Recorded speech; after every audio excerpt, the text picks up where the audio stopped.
सो hey guys what's up, आप सभी का स्वागत है हमारे इस यूट्यूब चैनल स्टडी टेक में।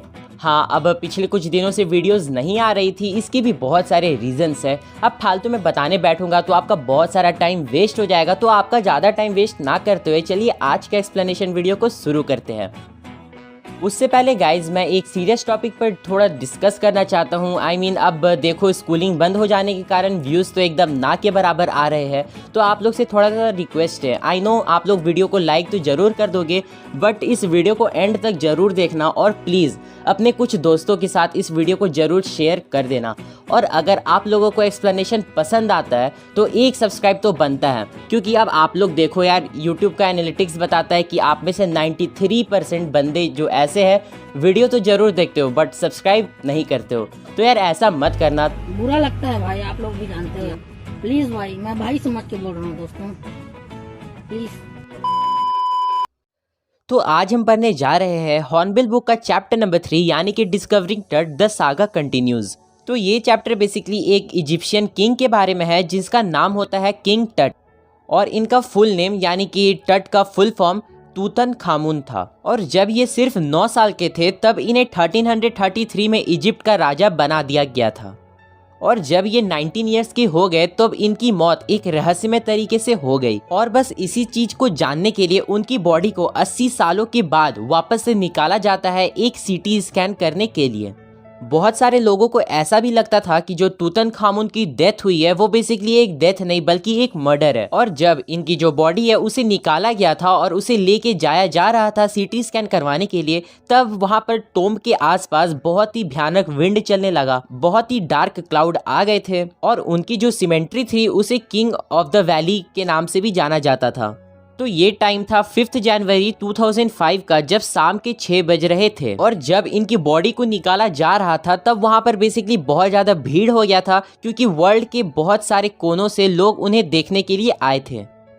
वहां पर बहुत सारे टूरिस्ट ऐसे भी थे जो सिर्फ और सिर्फ रिस्पेक्ट देने के लिए वहां पर खड़े थे। और उनका जो कॉफिन था वो पूरी तरह से एक मम्मी के शेप में बना हुआ था, और वो भी पूरे गोल्ड से।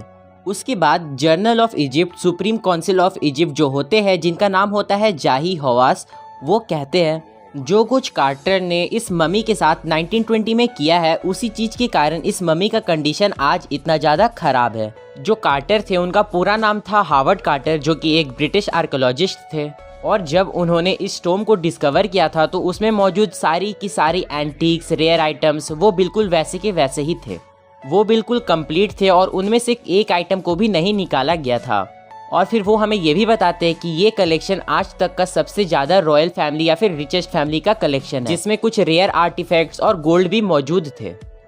किंग टट का जो टोम था वो उस टाइम का सेंसेशनल डिस्कवरी था। फिर इनके बारे में रिसर्च महीनों तक चलती रही और फिर ये सब भी इन्वेस्टिगेट किया गया था कि इनके फ्यूनरल के वक्त कौन कौन से आइटम्स इनकी ट्रेजर में रखा गया था। फिर कार्टर ने 3 कॉफिन्स को इन्वेस्टिगेट करना चालू किया था, जिसमें से कि एक कॉफिन को खोलने पर यह पता चलता है कि उसमें कुछ ड्रेसेस पड़ी हुई थी, कुछ मालाएं थी, बहुत सारे फ्लावर्स रखे हुए थे जैसे कि willows, olive leaves, lotus petals, cornflower, जो शायद ये बताते हैं कि जो बरियल का समय था वो शायद मार्च या अप्रैल का होगा, क्योंकि वो फ्लावर्स जो उनके बॉडी में चढ़ाया गया था वो सिर्फ मार्च और अप्रैल के मंथ में ही ग्रो होते हैं।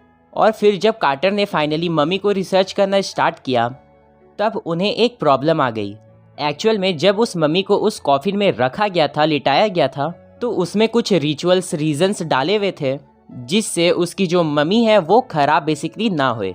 और फिर वो जो रीजंस थे वो बेसिकली पहले लिक्विड के फॉर्म में थे बट अब वो सॉलिड हो गए थे, जिससे जो मम्मी है वो उस कॉफिन में अटक गया था और निकल नहीं रहा था। और कार्टर की बहुत ज़्यादा कोशिश करने के बावजूद वो मम्मी उस कॉफिन से बाहर नहीं आ रहा था। बहुत मेहनत करने के बाद कार्टर ने फैसला लिया कि वो उस मम्मी को जिजल आउट करके निकालेंगे, मतलब कि पीस पीस में तोड़ करके निकालेंगे। और उनको ये फैसला इसलिए लेना पड़ा उस मम्मी को तोड़ के निकालने के लिए, क्योंकि अगर वो उस रात को उस मम्मी को वैसे ही छोड़ देते तो शायद बहुत सारे थीव्स आते और रातों रात बहुत सारे गोल्ड्स भी लेकर के चले जाते, और उस गोल्ड कॉफिन को भी चुराने के लिए शायद वो मम्मी को इससे भी बुरी हालत में छोड़ के चले जाते। और फिर वो हमें ये बताते हैं कि जो टट की फैमिली थी वो बेसिकली बहुत ज़्यादा वेल्दी फैमिली थी, बहुत ज़्यादा रिच फैमिली थी। और उनका ये मानना था कि जब किसी किंग की डेथ हो जाती है तो उनका जितना भी सामान था, जितना भी ट्रेजरीज थी, वो सारे सामान उनको अपने साथ लेके जाना चाहिए। और वही सब चीज़ें उनको मिला था उनके टोम्ब में, जैसे कि precious collar, inlaid necklaces, bracelet, rings, sandals, seeds of his finger and toes, और जो पूरा कॉफिन था जो मम्मी के शेप का था और उसका मार्क्स वो भी पूरा का पूरा गोल्ड से बना हुआ था। और बाकी के भी बहुत सारे सामान थे जो बहुत ज़्यादा रेयर और एंटिक्स थे। और फिर ऑथर हमें ये बताते हैं कि जो कार्टर था वो मम्मी के सारे जॉइंट्स जितने भी होते ना, वहाँ से उनके बॉडी को तोड़ के उस कॉफिन से बाहर निकाले थे। और जब उन्होंने उस मम्मी को बाहर निकाल लिया था और फिर उन्होंने इन सब पीसेस को साथ में असेंबल किया एक वुडन बॉक्स के अंदर, जिसमें बेसिकली सैंड भरा हुआ था ताकि उस मम्मी के बॉडी को और ज़्यादा डैमेज ना होए। और फिर ऑथर हमें ये बताते हैं कि जो आर्कियोलॉजिस्ट थे उनका ध्यान पूरा अब चेंज हो चुका था, और जो आर्कियोलॉजिस्ट थे उनकी ध्यान अब इन गोल्ड एंटिक्स में ना जाकर उन डिटेल्स में जाती थी, जो कि लोगों की लाइफ कैसी थी, वो कौन सा टूल्स यूज़ करते थे, क्या मेडिकल टेक्नोलॉजी था, क्या खाते थे, उन सब चीज़ों में ज़्यादा जाती थी। उसके बाद 1968 में, जो कि लगभग 40 साल बाद हो गए थे उन कार्टर्स को डिस्कवर किए हुए, उस टाइम पर एक एनाटॉमी प्रोफेसर ने इस बॉडी का पहला एक्सरे किया था, जिससे काफ़ी ज़्यादा चौंकाने वाले फैक्ट सामने आए थे, जिसमें बेसिकली ये पता चला था कि जो रेजिन था जिसमें जो मम्मी है वो पूरा पैक हुई थी, उसके अंदर जो मम्मी का स्केलेटन था उसमें उनकी जो चेस्ट का फ्रंट के कुछ रिब्स है वो गायब थी।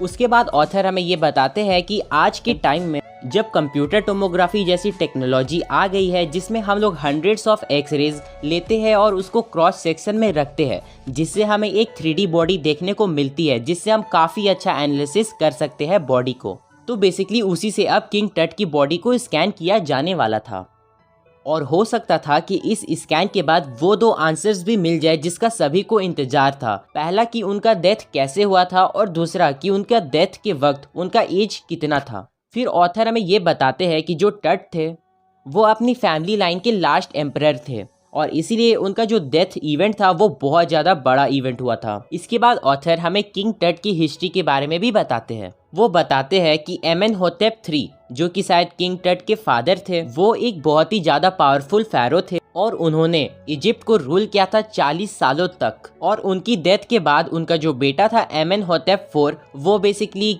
सत्ते में आ गए थे और वहाँ पर के लॉर्ड बन गए थे। उन्होंने अपना नाम भी चेंज कर लिया था, अखेननाथ रख लिया था। उन्होंने इजिप्ट का रिलीजियस कैपिटल को भी बदलवा दिया था, और उस टाइम के जो गॉड माने जाते थे अमून, उनकी भी इमेज पर इन्होंने अटैक किया था और उनका सारा टेम्पल्स, स्टेचूज हटवा दिए थे।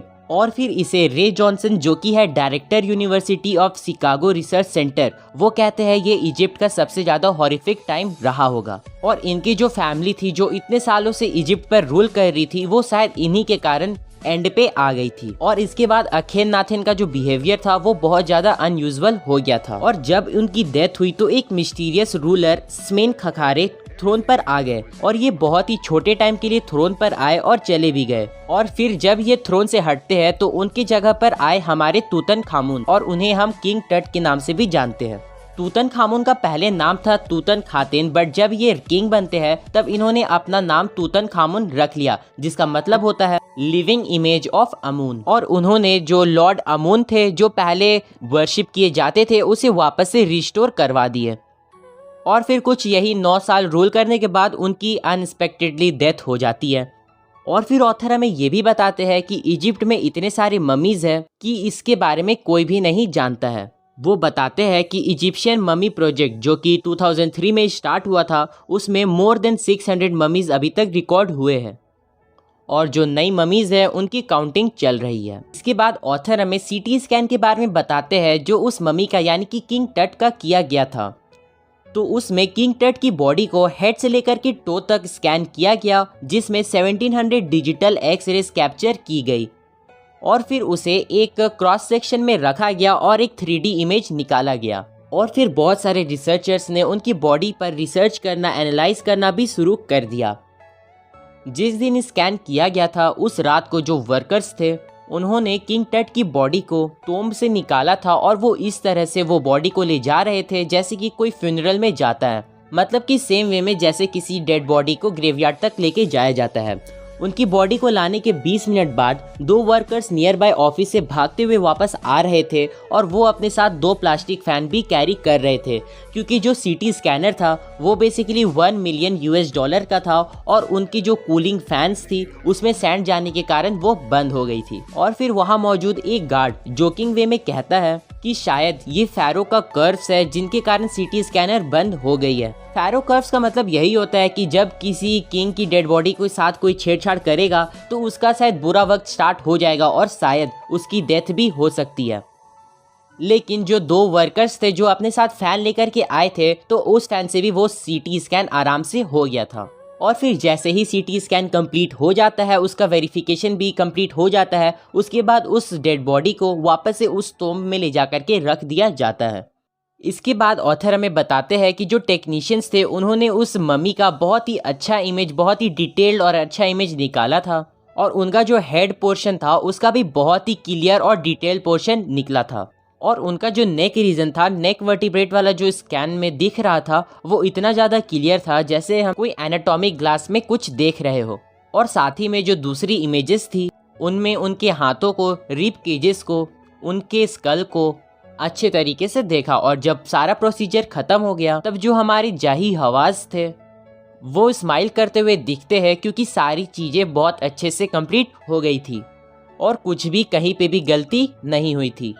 और जही हवास भी कहते हैं कि वो उस दिन बहुत ज़्यादा टेंशन में थे और वो पूरी रात 1 सेकंड के लिए भी नहीं सोए थे, क्योंकि उन्हें अक्सर ये चिंता हो रही थी कि कहीं कुछ गलती ना हो जाए। बट अब वो कुछ देर के लिए आराम से जाकर के सो सकते हैं।